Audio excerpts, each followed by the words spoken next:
Hi, this is Dr. Yuri Billick from Will's Eye. We're going to talk today about the bony anatomy of the orbit and the skull base.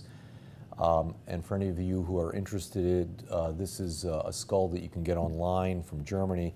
I actually initially saw it at the American Museum of Natural History in New York City in the Hall of Evolution. You can play with it there. They have like a kids section, but they allow adults to play with the skull as well. So what we're going to mainly concentrate on is the orbit and a little bit of the skull base. I'm just going to show you this magnetic skull that's color-coded. Each bone is a different color. First thing I'm going to do is just take this mandible off to get it out of the way. And I just want to rotate the skull a little bit for you here. And I want you all to concentrate first on this yellow bone here. This is really going to be the crux of the matter today. This is the sphenoid bone, a bone that is poorly understood by ophthalmologists, not because it's their fault, but simply because it's a complicated bone that for the most part is hidden away from the rest of the skull. It's deep within the skull. But you can see it's a huge bone and it really acts as a keystone for the face and for the skull base. So let's take a look. There's the yellow sphenoid bone extending into this temporalis fossa, and as I rotate it up like this, you will see it at the skull base, all the way across the skull base here, and again on the other side. And we'll disarticulate the skull as we go on with the lecture. So the first thing I want to concentrate on is the orbit. So we're going to kind of zoom in on this skull now, on one of the orbits, doesn't really matter which one. So we're really zoomed in on this orbit now. And we're going to start at the top and then kind of make our way through it. I'm just going to kind of rotate this a little bit for you in this direction and up just to show you where I am, to orient you. So we're working on this orbit here, and we're going to start right up here at the roof. So the roof is that blue bone that you see there.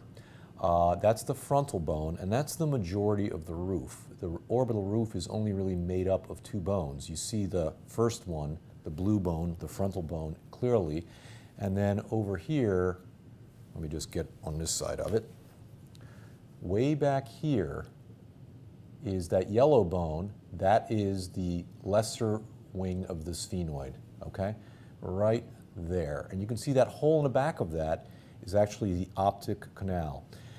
The optic canal we'll get to a little bit later. But those are the two bones of the orbital roof. You'll notice that the other feature of the orbital roof I want you to pay attention to is right here. That's the supraorbital notch. It's not a foramen in most people, it's just a notch is indicated here. So now let's move over to this lateral wall. Lateral orbital wall is also made up of two bones. It's a very robust wall. In fact, it's the strongest wall of the orbit. And anteriorly you see this orange zygoma, and you can see the zygomatic arch right there. And right through here is where the muscles of mastication travel down into the jaw. Let's turn that back, and just posterior to that you see another massive bone in here, that yellow bone. This is the greater wing of the sphenoid. That's where you usually get sphenoid wing meningiomas. And this is an incredibly strong bone, but it's also the bone that's broken in malar complex fractures. A couple of things about the lateral orbital wall. It is recessed in everybody. It's back a bit compared to the rest of the orbit. And so about half the globe, about 50% of the globe is exposed anteriorly. So it's a very easy area to have injury to the globe. And the reason for that is because you have a nose here. So if this skull was looking over to their left, the adducting eye here would run into the nose and block vision. So the evolutionary response to that is to recess this lateral orbital wall to give you a better temporal view here, a temporal crescent, which is monocular in most patients. But the downside of that, of course, is it exposes the globe to injury. So that's pretty straightforward. You have zygoma, greater wing of the sphenoid bone. Now let's talk about the floor. You can see this really big sort of teal bone here. This makes up most of the midface. This is the maxillary bone. And it's not really drawn out well here, but right over here there is an ostium. Okay, it's a plastic, it's sort of covered in plastic, but let's just pretend that's an ostium. We'll get to that in just a second. And what you see is the whole midface is made up of the maxillary bone, and right here you see this little extension superiorly towards the frontal bone. That's called the frontal process of the maxilla, and we're going to get to that in a second. Now, let's get back to this floor. So I'm going to rotate it in this direction so you can see it a bit better. And what you see is that the floor is really made up of several bones, 3 bones. You have that teal maxillary bone right there. And this bone is actually misdrawn. This should be also orange. This is the zygoma. So the vast majority of the floor is made up of the maxillary bone and the zygoma, okay? There's also a very tiny bone that doesn't really show up well right back here. I'm going to show you that a little bit later when I disarticulate the skull. That's a fairly useless bone. You can't even see it if I really rotate it there. But it's a bone that they ask a lot about during tests, so you have to know what that is. And again, it's called a Palatine bone. I'll get back to that a little bit later. And now let's get to the last wall of the orbit, which is the medial orbital wall. And you can see the medial orbital wall is made up anteriorly of this teal maxilla, the frontal process of the maxilla. The purple bone just behind is the lacrimal bone, and both of those bones have a process, a crest. And you can see right here, this is the anterior lacrimal crest, that teal bone here, and posteriorly is the posterior lacrimal crest made up of the lacrimal bone, and in between is where the lacrimal sac sits. And because of that, the orbital rim, the arcus marginalis, is discontinuous here. It's not a perfect rim all the way around. It's actually a spiral starting anteriorly, going all the way around the orbit, and then ending posteriorly as a posterior lacrimal crest. More posterior to that is the sort of the main part of the medial orbital wall. That's that pale yellow bone right there. That's the ethmoid bone, and that sort of separates, also called the lamina papyracea. It doesn't sort of, it separates the ethmoid sinuses from the orbit. Very thin, very perforate. You can notice along the top of that bone, I'll try to point it out for you here, but if you follow along the top of the bone, you'll notice 2 little holes, 2 little foramina. Those are the anterior and posterior ethmoidal foramina through which the ethmoidal nerves and the ethmoidal arteries travel through. And that line along that superior edge where the foramina is very important because that's the line of the skull base in most patients. Above that is brain, below that is sinus, and it's very important when you're operating that you stay below that line unless you want to see CSF and the frontal lobe, which not many of us want to see without a neurosurgeon in the room. So that's very, very important to remember. It's a pretty good line. The other question that people ask about is how far is it from the anterior lacrimal crest here to that hole way back here, the optic, I'm trying to get this, there it goes, the optic canal back there. What's the distance? And the only number that you need to remember is 24 millimeters. And that's actually the distance from the anterior lacrimal crest to that first foramen, the anterior ethmoidal foramen of the orbital roof. And then you divide by 2. So to get from the anterior to the posterior, you divide 24 by 2, that's 12. So that gets you to the posterior ethmoidal foramen. And from the posterior ethmoidal foramen to the optic canal, you divide again by 2, that's 6 millimeters, and that gets you to the back of the orbit. So you add that up, and it's somewhere between 40 and 45, which is the correct answer. But by remembering 24, you can use any combination that they would happen to ask you about on a test. And so let's now talk about some of the foramina at the orbital apex, and you can see right there, there is the optic canal. I'm going to try to, if I can, let me see if I'm just going to actually lean over and do this. I'm going to stick this into that foramen right there. Okay, oops, sorry. And if you look, that is the optic foramen. You will notice that the optic foramen, which carries the optic nerve, it really exits medially. It's part of the medial orbital wall. And that last bone, the 4th bone, making up the medial orbital wall is the body of the sphenoid.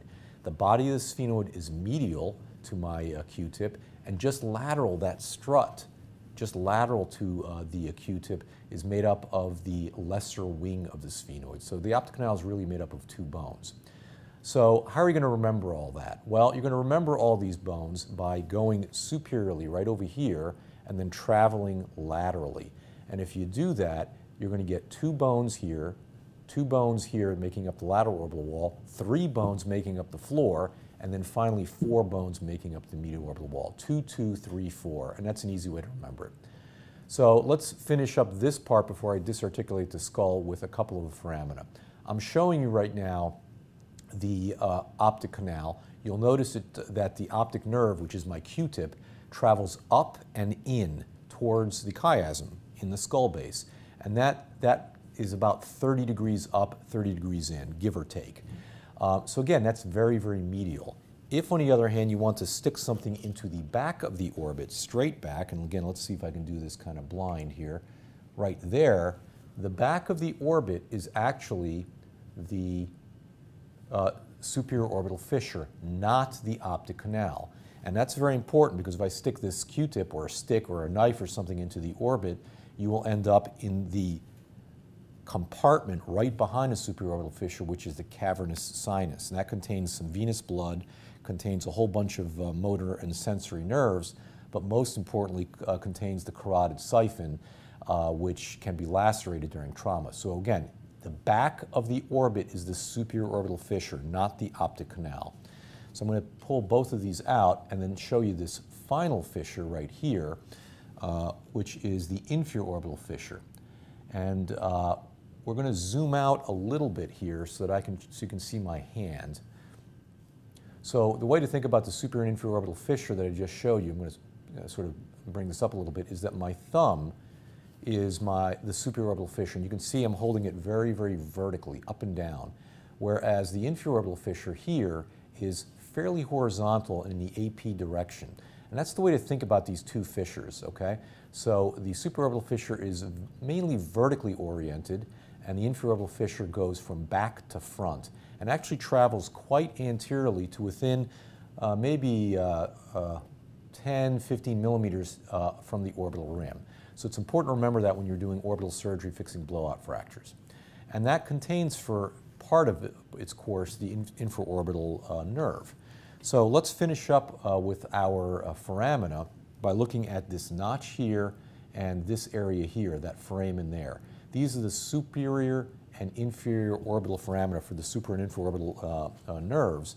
This is a notch, and if you want to inject and numb up the infraorbital nerve, there's a couple of things you need to remember. One is it does not exit at the rim. It actually exits 5 to 10 millimeters below the rim, and it is usually in a fairly vertical kind of position from the supraorbital notch. So if everybody can feel their notch. And then if you want to inject this, you just drop down vertically, go about a centimeter below the palpable rim and inject your local in there, and then you will anesthetize the entire part of the face there. A couple of last things about the sensory innervation to the skull. Again, this is basically because they ask questions about this sometimes on tests, is that the supraorbital nerve really takes care of this half of the forehead and goes fairly far back into the scalp, sometimes way back towards the occiput, certainly into the parietal bone.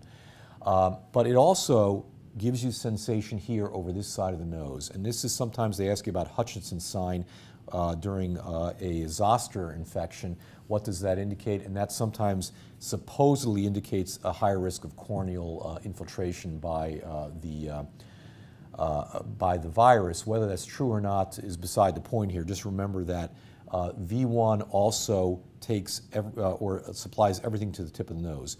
V2, on the other hand, supplies the cheek and the upper teeth here, but also supplies part of this area here because some of those nerves travel within the zygoma, the zygomatic nerves, and perforate into this area to give you sensory supply around here. So you can almost think of it as kind of a yin-yang sign. You know, the infraorbital nerve travels up laterally, the supraorbital nerve travels down medially to kind of supply that nose. So let's start disarticulating this skull and taking a better look at the skull base and that sphenoid bone, which again, all that yellow back there is all sphenoid bone. And hopefully I'll be able to do this without too much trouble. So what I'm going to first do is basically disarticulate the face off of the skull. And what I've just done here, right here, is given the patient a Lefort 3 fracture. A Lefort 3 fracture is a fracture across the skull base. And basically in Lefort 3, the face comes off the skull, literally. You can actually move the patient's face in the OR in Lefort 3 fractures, and the way to fix them is to basically attach the skull back on to attach the face back onto that skull. So let's take a little closer look at the face. I'm going to move this out of the way for now. And this is essentially the entire midface. You've got your zygoma here, maxilla here, lacrimal bone here, and I left behind that ethmoid bone, which we'll get back to in a little bit.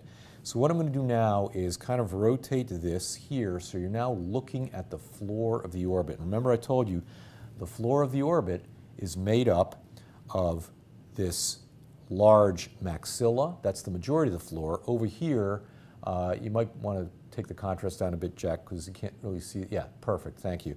You can see the zygoma, and again, this is a little bit incorrect. It actually, the zygoma travels back a little bit further back. And then you have this bone right back here, which is that useless bone I told you about. That's called the Palatine bone. So 3 bones in the floor: maxilla, zygoma, Palatine bone. This to the ophthalmologist is useless, except that they ask a lot of questions about. But if I rotate this bone and you're looking now posteriorly, you're going to see that that Palatine bone is actually quite important. It travels all the way down towards the hard palate, and it's very important to our OMFS and ENT colleagues because it really does affect the skull base of the midface. It's just not very important to us. This is called the orbital process sometimes of the Palatine bone, but it's really a very, very tiny part of the floor. So that's, I just wanted to show you that Palatine bone. Just to show you here, again, is a nice view of the anterior lacrimal crest, part of the maxillary bone, and the posterior anterior lacrimal crest and posterior lacrimal crest right over here, and that allows that lacrimal sac fossa. This is where the lacrimal sac fits. If I rotate this, you will look straight down into the nasolacrimal duct, and if I put this in, hopefully I'll be able to get it in here. I don't know if it'll fit. No, there's actually, it's blocked. But if I put this in, that's the nasolacrimal duct right there. And right here, my Q-tip would be the lacrimal sac. The last thing I want to point about the nasolacrimal duct is right here laterally is the takeoff point for the inferior oblique muscle. And it kind of travels this way to attach behind the macula on the globe. So when you're doing surgery, you often run into the inferior oblique muscle and you just kind of work around it. But remember that the takeoff point is really the lateral part of that ostium of the nasolacrimal duct. So let's get rid of this now, and we're going to bring that skull back into view right there.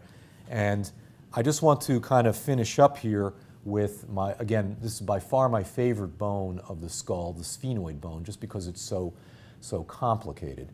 So we've left on the ethmoid bone here. I'm going to take that off now, okay? And you can see that this is really at the skull base. I take that off and you're looking up here past the lamina cribrosa into the brain. So that's the skull base. I'm going to take off this frontal bone now, okay? And now you're looking into the brain, obviously. That purple is the occipital bone. Green is parietal bone. And I'm going to now take off the sphenoid bone. Don't worry about this purple. That's the nasal septum. We're going to ignore that completely for the purposes of this lecture. So this is the sphenoid bone. And again, it's made up of the greater wing of the sphenoid right here. This is the greater wing, lesser wing, which is right here, and then the central body of the sphenoid here. So a couple of things. You can see that it's all been disarticulated, but again, here is your superior orbital fissure right there, and right behind, if I turn this around, I've stuck this through the superior orbital fissure, I turn this around, and where are we going to end up? Right in the cavernous sinus. Okay? So let me do that to the other side as well. So now I'm pointing out the cavernous sinuses sit right here, and right in there is the pituitary. So the cavernous sinus abuts the pituitary fossa on each side, and your pituitary gland would sit right up there. The optic canals, on the other hand, here they come. They're coming right at you, and you can see they're going up and in. Why? Because they form a chiasm. That's where they cross to form a chiasm. And you'll notice, if I can rotate this, the chiasm sits right above that pituitary fossa. So my Q-tip there will be the pituitary gland. And you can see as that pituitary will grow, if it grows, I should say, from an adenoma, it starts to compress and affect that chiasm. So again, in and up is where the optic nerves go. Let's pull that back out.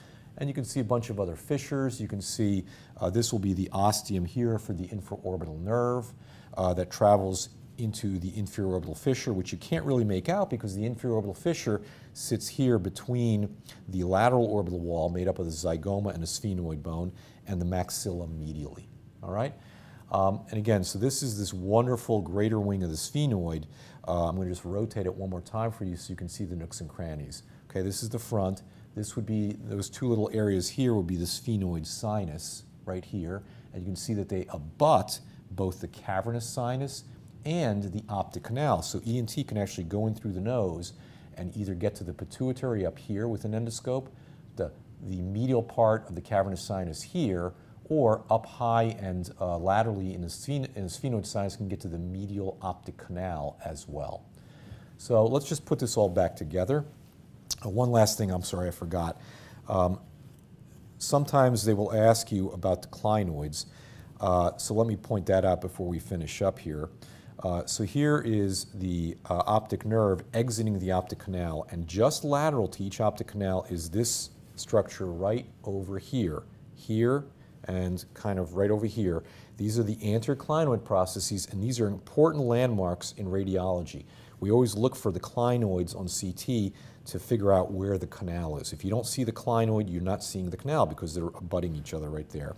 And then here's just the posterior clinoid, and this area right here heads into the skull base. This would be where your brainstem is. This would actually be, right over here, would be your midbrain, and the pons is a little bit lower. And I'm just going to show you, I'm going to take off without hopefully destroying everything. Oh, maybe I'll just show it to you like this. Let me get this out of the way. So remember, this is occipital bone, that purple bone. It travels fairly anteriorly. See, that's where the brainstem exits, the spinal column exits. And you can see this purple kind of bone right here kind of coming up at you. That's the clivus, okay? And that clivus attaches to the body of the sphenoid right here. And along that clivus is where the sixth nerve travels. And it kind of travels and then cuts back in, straight into the orbit. So it's got two 90-degree turns or near 90-degree turns. And that's why the sixth nerve is so vulnerable to injury. So let's put all of this back together here. You can kind of zoom out now. Let's put that frontal bone back on. We're going to put the sphenoid bone back on. And again, this is why I call this sphenoid bone the keystone of the face and skull, because it really is the connecting bone that keeps the face on the skull and is really the conduit that allows things to go in and out of the orbit and brain. So without the sphenoid bone, we wouldn't be doing very well. I'm just going to put this ethmoid back on. This is, again, the skull base I'm sort of reattaching. If it works, there it goes. And then let's just finally put the face back on. And again, it's just, I'm just reattaching all of this to the base of the skull, to that sphenoid bone. And that's sort of not perfectly attached, but it's good enough for this lecture. I'll fix that later. And that's pretty much the anatomy of the orbit and of the skull base. Let me get this back up here for you. Again, there are other, sorry about that, but I just gave him another little 4-3 there. There are other lectures that we have on the web. There are 6 other lectures about anatomy of both the orbit, of the eyelids, and also that skull base, the 3rd, 6th, and 4th nerve. Please read about it. And if you want to check this out, you can check this out at the American Museum of Natural History. It's a good excuse to see one of the greatest museums in the world if you're interested in natural history.